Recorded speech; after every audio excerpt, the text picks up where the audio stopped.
Na manhã seguinte, como esperado, o guarda apareceu. Mesmo procedimento. Levanta, D9432. Nova missão. Me levaram até outra sala, diferente da anterior, mas tão estéril e sem vida quanto. O Dr. Karloff estava lá, me esperando. Esse cara, ele não era só frio. Ele parecia ser feito de pedra. Nada mexia com ele, nem medo, nem raiva, nem compaixão. Apenas anotações, procedimentos e resultados. Hoje sua tarefa será lidar com o SCP-1983. Ele disse, passando-me uma pasta com o relatório. Ele nem perguntou se eu tinha sobrevivido bem ao último experimento. Por que perguntaria? Para ele, eu era uma ferramenta descartável. Só importava o que eu podia oferecer até quebrar. Relatório SCP-1983. Objeto classe: Euclid Keter.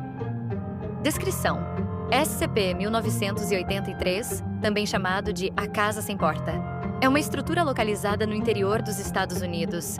À primeira vista, parece ser uma casa comum, mas a entrada principal desapareceu, deixando apenas uma moldura de porta vazia. Através dessa moldura, há acesso a um espaço anômalo que não corresponde às dimensões internas da casa. O interior é escuro, infinito e habitado por entidades hostis conhecidas como SCP-1983-1.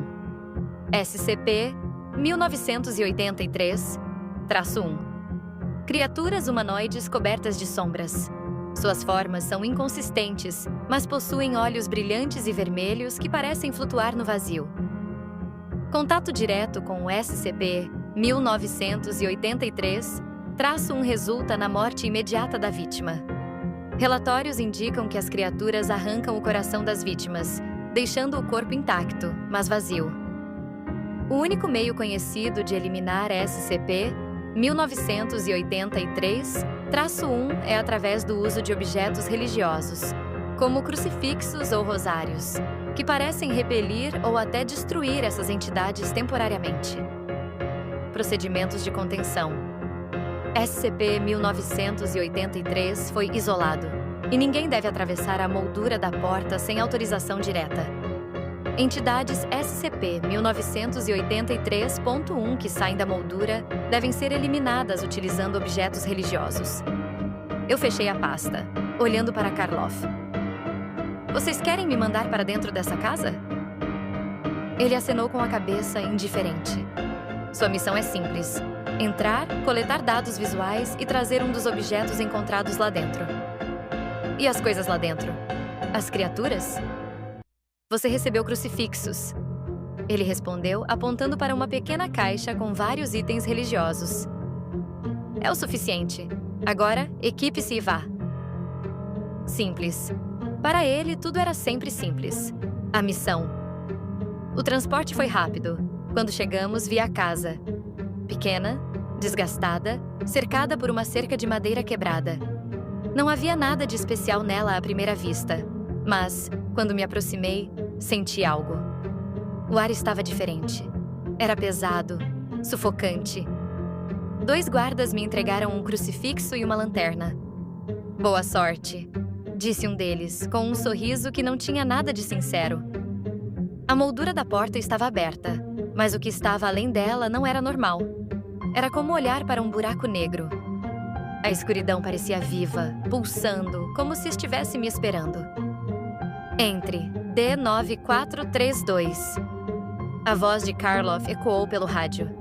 E não esqueça, mantenha o crucifixo com você o tempo todo. Eu respirei fundo e atravessei. O primeiro passo dentro da casa foi como mergulhar em água gelada. A temperatura despencou e tudo ficou incrivelmente silencioso.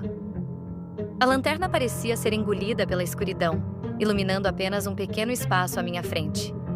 O interior era errado. Não havia paredes, nem teto, nem chão. Apenas uma vastidão de nada, como se eu estivesse flutuando em um vácuo. E então, eu os vi. Olhos vermelhos. Muitos deles brilhando no escuro, se movendo em silêncio. As criaturas eram como sombras humanoides, mas suas formas se retorciam e mudavam a cada segundo. D9432, continue avançando. Karloff disse pelo rádio. Sua voz era calma, como se eu estivesse apenas coletando amostras em um parque. Segurei o crucifixo com força e dei mais alguns passos. Uma das criaturas começou a se mover na minha direção, seus olhos queimando como brasas. Quando ela se aproximou, ergui o crucifixo. A reação foi imediata. A criatura soltou um grito agudo, como metal sendo arrastado por concreto, e recuou, desaparecendo na escuridão. É eficaz, informei, minha voz tremendo. Continue. Você precisa recuperar um objeto de dentro da casa. Eu avancei, mas as coisas ficaram piores. As criaturas começaram a aparecer em maior número, cercando-me. O crucifixo as afastava, mas eu não sabia quanto tempo aquilo ia durar. No centro da escuridão, vi algo. Uma mesa. Sobre ela, havia um relógio antigo coberto de poeira. Não sei porquê, mas senti que era isso que eles queriam. Eu corri até a mesa, as criaturas cada vez mais próximas. Peguei o relógio e comecei a voltar, mas uma delas foi mais rápida. Ela avançou, atravessando a luz da lanterna. Senti algo frio tocar minha pele, como uma lâmina de gelo. Ergui o crucifixo no último segundo e a coisa explodiu em uma nuvem de sombras e gritos. Quando cheguei à moldura, as criaturas estavam a centímetros de mim. Pulei para fora, caindo no chão de terra, enquanto a moldura foi selada por uma porta de aço. Os guardas me arrastaram para longe. Eu ainda segurava o relógio, minhas mãos tremendo. Karloff apareceu, pegou o objeto sem dizer nada e simplesmente se virou para sair. Isso é tudo? Perguntei, minha voz carregada de ódio e exaustão. Ele parou, olhou para mim e disse, com a mesma frieza de sempre: até amanhã. E então ele foi embora. Fiquei sentado no chão por alguns minutos, tentando recuperar o fôlego. Minhas mãos ainda tremiam, segurando o crucifixo como se fosse minha única âncora à realidade. Eu olhei para a moldura da porta, agora selada, e me perguntei quantos outros já haviam entrado ali antes de mim, e quantos nunca mais saíram. Os guardas me levantaram, sem cerimônia, e me levaram de volta para o veículo. Ninguém falou nada durante o trajeto. Era como se fosse só mais um dia comum para eles. Mas para mim, cada vez que eu saía dessas missões, sentia que um pedaço de mim ficava para trás. Algo mais sombrio tomava conta. Na cela, finalmente sozinho, comecei a processar o que havia acontecido. Não era só o horror da escuridão ou das criaturas. Era o olhar de Karloff. O desinteresse absoluto, como se eu fosse um experimento ambulante. Talvez fosse exatamente isso. Peguei um pedaço de papel e um lápis que tinham deixado na cela para mim. Decidi escrever tudo. Se eles vão me usar como cobaia, vou pelo menos deixar um registro. Alguém precisa saber o que acontece aqui, quem somos e o que passamos. SCP-1983. A Casa Sem Porta. Eles disseram que é um Euclid-Keter, mas para mim é algo além de qualquer classificação.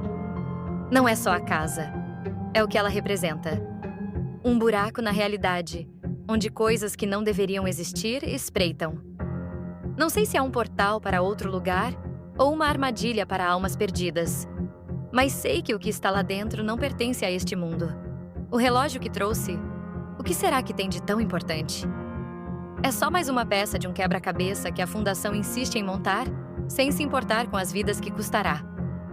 Mas vou continuar escrevendo, porque no fim, isso pode ser tudo o que resta de mim. E talvez, só talvez, alguém lá fora leia isso e entenda. A Fundação não protege o mundo. Ela só mantém os monstros presos e cria novos no processo. Meu nome é D9432 e, como eu disse antes, se você está lendo isso é porque eu ainda estou vivo. Só que cada dia aqui parece um jogo macabro de sorte. Depois de ontem, com aquela maldita casa, achei que me dariam ao menos um dia para respirar. Mas como sempre, subestimei a falta de compaixão de Karloff. Na manhã seguinte, o mesmo ritual. O guarda me acordou antes do amanhecer. Levanta, D9432. Você foi chamado. Eles não precisam dizer duas vezes. Recusar uma ordem só prolonga a tortura. Na sala de briefing, lá estava Karloff, como sempre. Ele não demonstrava cansaço, emoção ou qualquer resquício de humanidade. Apenas segurava um relatório e o colocou na minha frente sem cerimônia. Hoje você será designado ao SCP-106. Senti meu corpo congelar. Não era a primeira vez que eu ouvia falar de SCP-106. Nenhum classe D aqui dentro fica muito tempo sem ouvir os sussurros sobre o velho. Algumas histórias soam como lendas exageradas. Outras são tão detalhadas que você sabe que quem contou estava falando a verdade. Você quer que eu vá atrás do 106? Perguntei, tentando soar calmo, mas a minha voz tremeu. Não é uma questão de querer. É o seu trabalho. Karloff respondeu sem sequer olhar para mim. Ele entregou o relatório como se estivesse distribuindo tarefas escolares. Relatório SCP-106. Objeto classe: Keter. Descrição: SCP-106, comumente conhecido como o Velho, é uma entidade humanoide que aparenta um homem idoso em avançado estado de decomposição. Sua pele negra e viscosa excreta constantemente uma substância corrosiva capaz de deteriorar rapidamente qualquer material sólido, incluindo metal, concreto e, claro, carne humana. A habilidade mais aterrorizante de SCP-106 é sua capacidade de atravessar superfícies sólidas e criar portais para um espaço de bolso. Essa dimensão alternativa é um labirinto interminável e hostil, onde SCP-106 aprisiona suas vítimas. Quem entra nesse espaço raramente sai, e os que conseguem retornar estão irreconhecíveis, tanto fisicamente quanto mentalmente. SCP-106 não mata suas vítimas imediatamente. Ele gosta de brincar, torturando-as por dias ou semanas antes de finalmente matá-las. Procedimentos de contenção. SCP-106 é mantido em uma cela especial revestida com um material resistente à corrosão. No entanto, sua contenção é constantemente desafiada por sua habilidade de atravessar paredes e se mover livremente entre dimensões.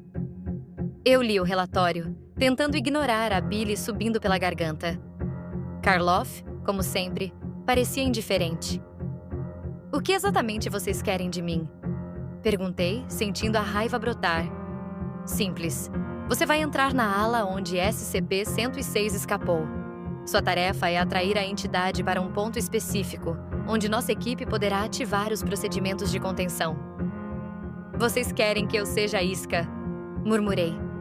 Sim. Ele respondeu como se fosse óbvio. Sua vida é secundária. O objetivo principal é recapturá-lo. A missão. Eles me levaram até a ala contaminada. Aquele lugar parecia ter saído de um pesadelo. As paredes e o chão estavam cobertos com aquela substância negra e corrosiva que SCP-106 excreta. O cheiro era horrível. Uma mistura de metal queimado e carne apodrecida. Os guardas não entraram comigo. Eles apenas apontaram para o corredor escuro e disseram: "Boa sorte." Como se aquilo fosse engraçado. Minha única proteção era um rádio e uma lanterna. E claro, eu, a isca. "O velho está por aqui", Karloff disse pelo rádio. "Ele sempre volta para caçar. Continue andando, ele vai aparecer." Os minutos seguintes foram um inferno de silêncio. O som dos meus passos ecoava nos corredores vazios. O ar parecia mais denso, quase impossível de respirar. Cada sombra parecia se mover, e cada ruído fazia meu coração parar. E então, ele apareceu. Foi como se o mundo ao meu redor congelasse. SCP-106 surgiu de dentro da parede, como se ela fosse feita de água. Ele era pior do que eu imaginava. Aquele corpo deformado e viscoso parecia derreter e regenerar ao mesmo tempo. Seus olhos brilhavam com algo que eu só posso descrever como puro ódio. "Ele está vindo para você", Karloff disse pelo rádio como se eu não estivesse vendo. "Mantenha-o ocupado. Atravesse o corredor até o ponto de contenção." Eu não pensei. Apenas corri. SCP-106 me seguiu, seus passos lentos, mas implacáveis. Cada superfície que ele tocava ficava corroída, e o som do material se desfazendo era como dentes sendo arranhados contra vidro. "O ponto está a 30 metros à frente", Karloff disse. "Ele está bem atrás de mim", gritei, meu coração martelando no peito. "Continue", Não pare! Eu cheguei ao ponto indicado e ouvi um som alto, como se algo estivesse se ativando. As paredes ao meu redor começaram a brilhar com uma luz intensa, e SCP-106 parou. Ele olhou ao redor, confuso, e então voltou os olhos para mim. Funcionou? Perguntei, minha voz trêmula. Por enquanto, Karloff respondeu. Mas você vai ficar aí até termos certeza. Eu estava preso naquele corredor, cercado por restos de paredes corroídas e o cheiro de morte. SCP-106 estava parado, mas seu olhar me dizia que aquilo não tinha acabado. E pela primeira vez, eu tive certeza de que, se a Fundação não me matasse, ele mataria. O silêncio que seguiu foi pior do que qualquer grito. SCP-106 permaneceu imóvel, observando-me com aqueles olhos vazios, como se estivesse analisando cada pedaço da minha alma. As luzes que brilhavam ao meu redor começaram a vacilar, e eu soube, no fundo, que aquilo não ia segurá-lo por muito tempo. E agora? Perguntei pelo rádio, tentando manter a calma. Agora você espera. Karloff respondeu, sua voz fria como sempre. Precisamos monitorar as reações dele antes de concluir o protocolo de contenção. Fique onde está. Ficar onde estou? Esse monstro está a poucos metros de mim. Gritei, mas o rádio já tinha silenciado. Karloff havia me desligado. O velho deu um passo à frente lentamente, sua presença corroendo o chão. Eu recuei instintivamente, mas não havia para onde correr. A barreira de luz ao meu redor parecia mais frágil a cada segundo, e SCP-106 sabia disso. Ele inclinou a cabeça, como se estivesse se divertindo com meu pavor. E então, algo mudou. Ele parou e olhou para o teto, como se estivesse ouvindo algo. Um som baixo e profundo começou a ecoar pelo corredor. Uma vibração que parecia vir das paredes. SCP-106 olhou para mim uma última vez antes de se dissolver na parede atrás dele, como uma sombra desaparecendo na água. O silêncio voltou, mas eu não conseguia me mover. Minhas pernas estavam presas no lugar, como se a adrenalina tivesse solidificado meu corpo. A porta do corredor se abriu e 2 guardas entraram, armados até os dentes. Hora de ir. D9 432. Eu me levantei com dificuldade, minhas pernas tremendo. Passei pelos guardas sem dizer uma palavra. Quando saí, o som das trancas reforçadas ecoou pelo corredor. De volta à sala de contenção, Karloff me esperava. Ele nem olhou para mim. Apenas anotou algo em seu caderno. Missão cumprida. SCP-106 está contido por hora. Por hora? Perguntei, minha voz carregada de exaustão e raiva. Você fez o necessário, D9432. Agora volte para a cela. Há mais trabalho para você em breve. Eu queria gritar, queria socá-lo, mas sabia que nada disso faria diferença. Para Karloff, eu era apenas mais uma ferramenta descartável. Quando me trancaram novamente na cela, sentei no canto e olhei para as paredes. Ainda podia sentir o olhar de SCP-106. Aquele olhar vazio e cruel, como se ele estivesse dizendo que aquilo não tinha acabado. E eu sabia que ele estava certo. Na Fundação, nada nunca acaba. É só questão de tempo até o próximo horror.